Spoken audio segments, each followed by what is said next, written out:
광야에서 수없이 넘어지는 자들의 모습을 보였다는 것입니다. 그리고 그 이야기 후에 이어지는 접속사 그런즉이죠. 그런즉 그때 이스라엘 백성의 이야기가 그들의 삶이 지금 고린도 교회와 다를 바가 없다는 것을 바울이 보여주고 있습니다. 그래서 바울이 고린도 교회를 향해서 무엇라 말합니까? 가장 먼저 말하는 것, 우상 숭배하는 일을 피하라. 이스라엘이 그러한 죄로 넘어졌든 너희도 그러한 모습을 보이고 있으니 너희가 우상 숭배하는 일을 피해야 한다. 그렇게 말하고 있다는 것입니다. 여기서 피하라라는 말은 헬라어로 퓨게테라는 단어가 사용이 됩니다. 단순히 조심해라. 너희가 우상 숭배하는 일을 조심해야 된다. 혹은 너희가 우상 숭배하는 일에서 조금 거리를 둬야 된다. 이러한 뜻보다 조금 더 강한 표현이 바로 이 퓨게테라는 표현입니다. 도망을 쳐야 한다. 너희가 그 자리에서 피해야 된다. 도망치고 멀리 떠나야 된다. 그런 뜻이 바로 이 퓨게테, 피하라라는 뜻인 것이죠. 여러분, 죄에서 멀리할 수 있는 가장 좋은 방법이 무엇입니까? 도망치는 것입니다. 그 죄의 자리를요, 머물지 않고 한시라도 빨리 피하고 도망치는 것이 이 죄로부터 벗어날 수 있는 가장 좋은 방법이라는 것입니다. 물론 모든 죄가 다 같은 방식으로 처리될 수는 없겠죠.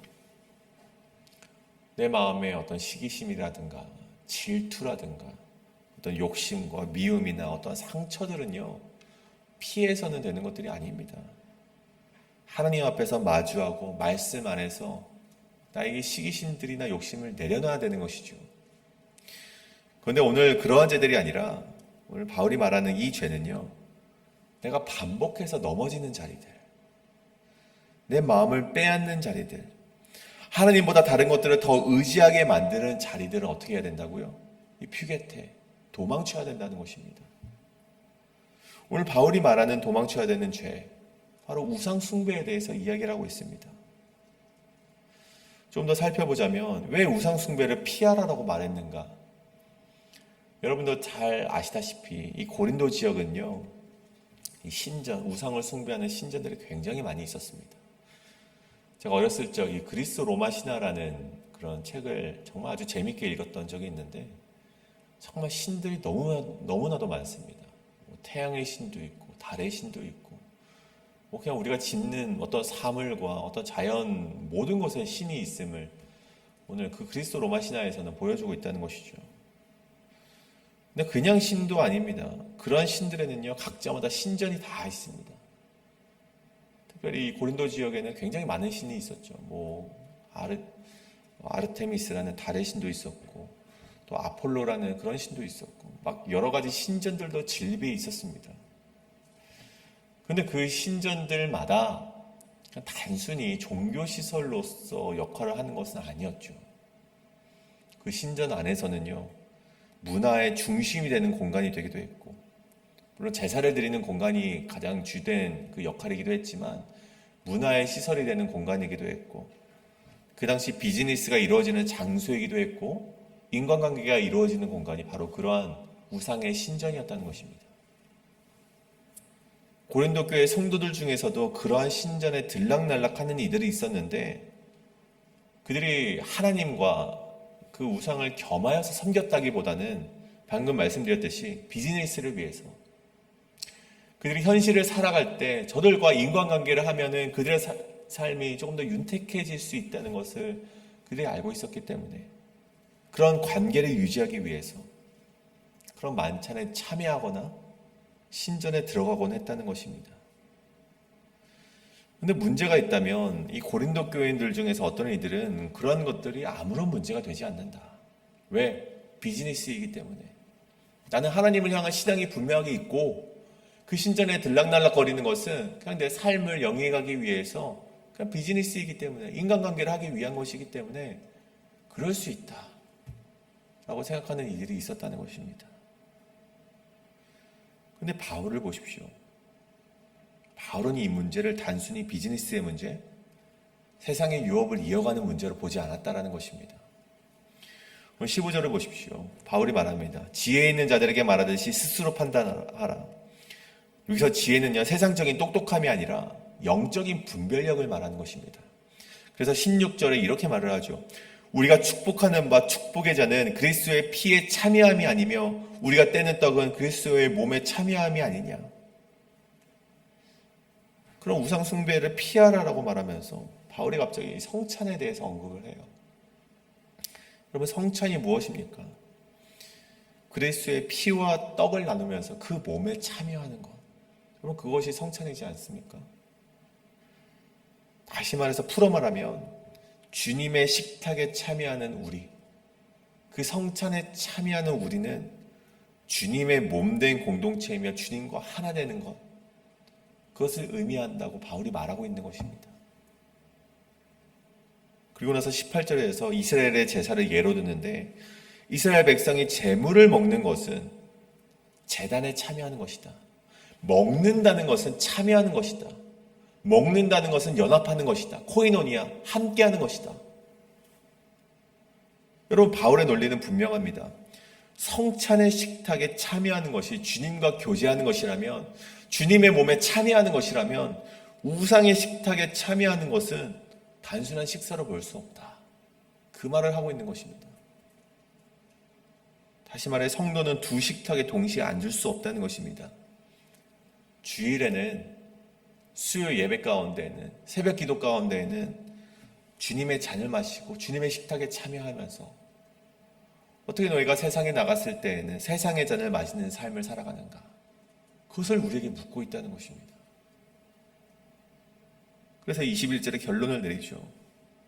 너희가 주의 잔과 귀신의 잔을 겸하여 마시지 못하고 주의 식탁과 귀신의 식탁에 겸하여 참여하지 못하리라. 여러분, 오늘 바울이 말하는 것이 무엇입니까? 결국 우리가 아무리 마음으로 합리화시킬지라도 하나님께 영광이 되지 않는 자리, 하나님의 이름이 가려워진 자리, 결국 그 자리에 참여하는 것은, 그것이 우리가 아무리 합리화시킬지라도 그것은 우상 숭배의 자리가 된다는 것입니다. 때로는 이러한 설교를 할 때마다 막 그런 질문을 받습니다. 목사님이 비즈니스를 안 해봐서 모릅니다. 목사님이 세상 일을 해보셨습니까? 세상 일을 하다 보면 여러분, 그런 자리에 참여할 때가 어쩔 수 없이 참여할 수밖에 없는 일이 생겨나곤 합니다. 그런 말을 많이 이렇게 전해 듣습니다. 물론 그렇겠죠. 세상에 비즈니스를 하다 보면 그들을 전도한다는 명목하에 그 자리에 참여할 수도 있겠죠. 근데 여러분, 우리가 비즈니스를 하는 이유가 무엇입니까?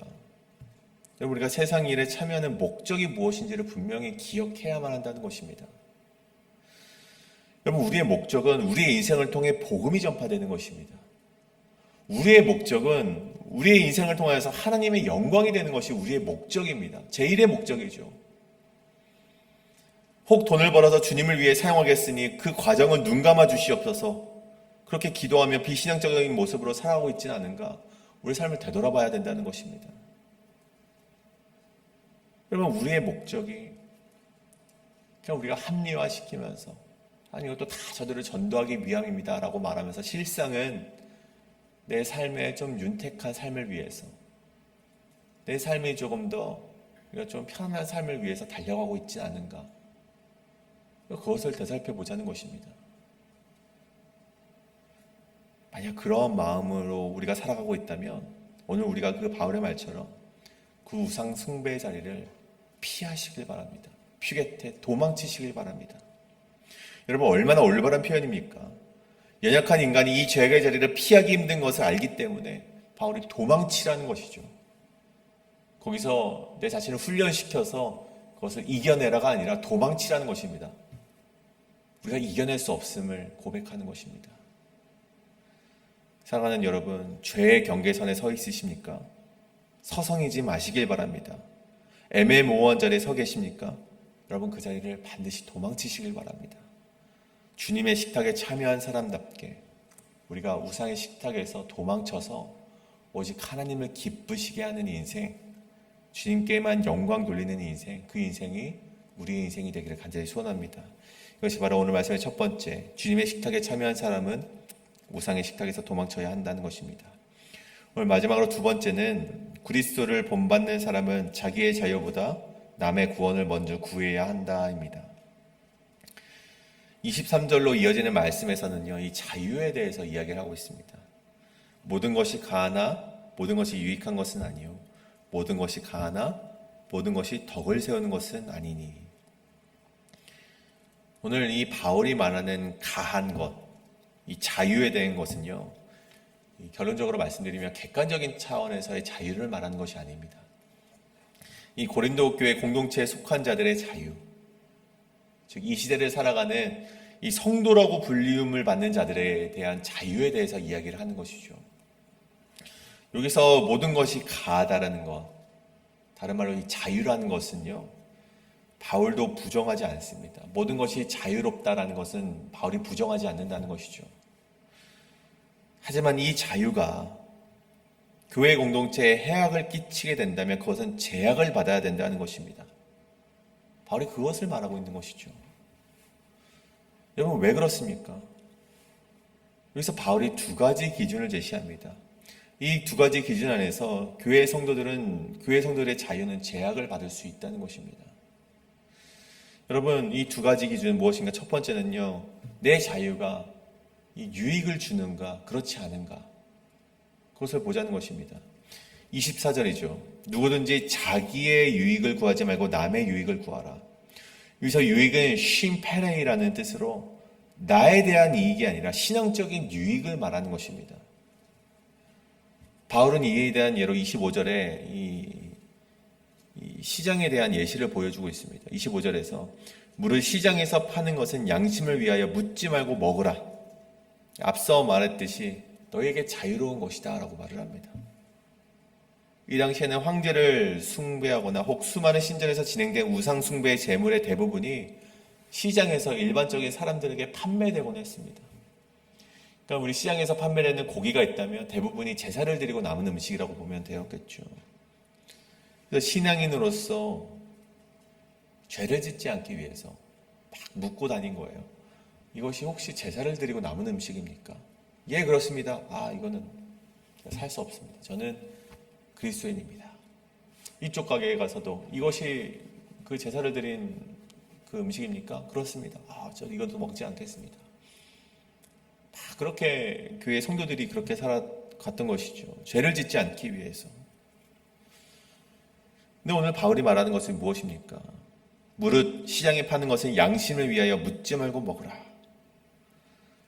여러분, 그 출처를 캐묻다가 스스로 양심의 거리낌을 느끼지 말라는 것입니다. 그냥 먹으라는 거예요. 그 이유가 무엇입니까? 26절에 보면 이는 땅과 거기 충만한 것이 주의 것입니다. 우리 시편의 말씀이죠. 충만한 것, 헬라어의 플레로마, 땅에 가득한 모든 것을 말합니다. 이것은 본디 근본적으로 이 음식들은 우상의 것이 아니라 하나님의 창조물이다. 하나님이 주신 것으로 알고 감사히 먹으면 된다. 그래서 27절에도 같은 원리가 이어져요. 불신자가 식사에 초대를 할 때 너희가 갔을 때 거기서 나오는 음식 감사함으로 먹어라. 아무것도 문제가 되지 않는다. 딱 한 가지 문제가 되는 상황이 있습니다. 28절이죠. 그런데 누가 너희에게 이것을 재물이라 말하거든. 그 전까지는요, 먹어도 됩니다. 막 출처를 묻지 않고 하나님께서 창조하신 모든 창조물이기 때문에 충만한 거기 때문에 너희가 먹어도 된다. 하지만 누군가가 이거 재물인데 라고 말을 했을 때 그때는 먹지 말아라. 왜요? 나의 양심이 아니라 그 사람의 양심을 위해서 먹지 말라는 것입니다. 이것이 우상숭배의 재물임을 알게 되었을 때 상황이 바뀐다는 것입니다. 음식이 더러워지는 것이 아니라 그것을 말한 자의 양심을 위해서. 그 사람은 그 음식을 우상숭배와 연결해서 보고 있기 때문에 우리가 그 연결하는 것을 위해서 멈추라는 것입니다. 믿음이 약한 사람은 그것을 보고 실족할 수 있고 불신자는 복음을 오해할 수 있기 때문에 멈추라는 것이죠. 그리고 29절에서 바울은 분명히 말합니다. 내가 말한 양심은 너희 것이 아니요 남의 것이다. 내게는 자유가 있을지 몰라도 남의 양심, 즉 여기서 말하는 것은 믿음이 약한 자들의 양심을 위해서 멈출 수 있어야 된다는 것입니다. 그래서 31절에 결론적으로 말하자면 그런즉 너희가 먹든지 마시든지 무엇을 하든지 다 하나님의 영광을 위하여 하라. 결국 바울이 말하는 두 번째 자유가 제한되는 기준이 있다면 우리가 하나님의 영광을 위해 하는 것인가? 그것이 아닌가? 그것을 기준을 살피라는 것입니다. 우리가 먹는 것, 오늘은 먹는 것에 대해서 나왔지만 오늘 먹는 것, 마시는 것, 사람을 만나는 것, 내 어떤 자유의 권리를 사용하는 일, 그 모든 것이 혹 다른 사람의 양심에 거리낌이 있는 것이라면 우리가 멈추고 하나님의 영광을 위해서 우리가 제한할 줄 아는 삶을 살아가야 된다는 것입니다. 그것이 바로 그리스도인의 삶이요 성도의 삶이라는 것입니다. 우리에게 가진 자유가 있습니다. 분명히 있습니다. 우리는 하나님께서 창조하신 모든 것을 즐길 수 있고 먹을 수 있고 누릴 수 있습니다. 하지만 그것이 혹 다른 이들에게 거리낌이 된다면, 다른 이들을 실족하게 하고 넘어지게 한다면 우리의 자유를 제한할 줄 아는, 정말 그 제한이 우리에게는 덕이 되고 유익이 된다는 것입니다. 바울이 말하지 않습니까? 나는 그들의 유익을 위하여서 나의 자유를 제한했다. 그들로 구원을 받게 하기 위해서 나의 자유를 제한했다. 그렇게 말하고 있습니다. 사랑하는 여러분, 성도의 자유는요, 세상의 자유와는 다름을 반드시 기억하길 바랍니다. 내가 할 수 있느냐에서 멈추지 않습니다. 성도의 자유는 이것이 누군가에게 복음의 길을 열어주는가, 누군가에게 구원을 전해주는가, 이것을 끊임없이 되물으면서 나의 자유를 생각해야 된다는 것입니다. 우리 청년과 함께 이제 밖으로 나가서 많은 것을 즐길 때가 있었습니다. 청년이 때로는 이제 저녁 6시에 진행되는 청년 모임 가운데 이제 뒤늦게 오느라 막 군복을 입고 올 때가 있어요. 근데 지금 이제 종전이 되긴 했지만 이란과 한창 이제 전쟁을 하고 있을 때 에이리 세컨에서 근무하는 친구가 한 명이 이제 군복을 입고 이제 퇴근을 해서 청년 모임에 참여했는데 밥을 먹고 밖에 나가서 함께 우리 좀 액티비티 좀 하자라고 했을 때 제가 옷을 갈아입고 오겠습니다 그러더라고요. 내가 그냥 가자, 무슨 옷 갈아입고 오면 시간 더 걸리잖아 했더니 그럴 수 없습니다 그러더라고요. 이 이유를 물어보니까 다른 이들은 다 이렇게 전쟁에 끌려갔는데 자기는 이 부대에 남았습니다. 내가 이것을 입고 나가면 물론 뭐 명령도 있었지만 다른 이들은 그렇게 고생을 하고 있는데 나는 즐기고 있다는 것을 다른 사람들에게 보여주는 것은 그렇게 유익이 되지 않습니다. 물론 제가 지금 좀 정제된 말로 이렇게 말했지만 그 친구가 말하는 그 맥락은 그렇더라고요. 그래서 그렇다, 옷 갈아입고 와라. 그래서 옷 갈아입고 왔던 것을 기억합니다. 여러분, 왜 그렇게 해야 합니까? 나를 위한 것입니까? 그렇지 않습니다. 나를 보고 사람들은, 다른 이들은요, 아, 이것이 신앙이구나를 깨닫고 이것이 바로 이 공동체의 유익이 되고 이것을 통하여서 이 땅 가운데 많은 그리스도인들이 덕을 쌓을 수 있는, 한 사람이라도 구원을 받을 수 있는 일이 일어나기 때문에 우리가 그렇게 행동한다는 것입니다.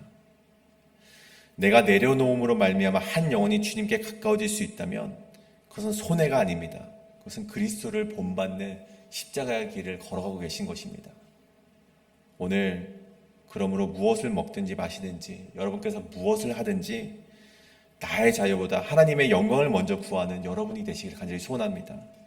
나의 유익보다 한 영혼의 구원을 먼저 구하는 여러분이 되셔서 정말 이 바울과 같은 삶, 그리스도의 삶을 닮아가는 삶, 그런 삶으로서 살아가시는 저와 여러분이 되시기를 간절히 소원합니다. 이것을 놓고 우리 함께 기도하시길 원합니다. 주님, 내가 내 자유를 제한하기를 원합니다. 나의 자유를 제한해서 주여 아버지, 다른 이들이 구원을 받을 수 있다면 기쁨으로써 나의 자유를 제한할 수 있는 그런 신앙이 되게 하여 주시옵소서. 주여 아버지여, 그리고 우리가 애매모호한 제 자리에 있을 때 그것이 하나님의 영광을 위한 자리인가 아닌가 살펴보고 하나님께 영광이 되지 않는 자리라면 내가 그 자리를 도망칠 수 있도록 그런 용기를 허락하여 주시옵소서. 그러한 영적인 분별력이 나에게 있게 하여 주시옵소서라고 이제 함께 우리 통성으로 기도하며 나가시겠습니다. 기도합니다.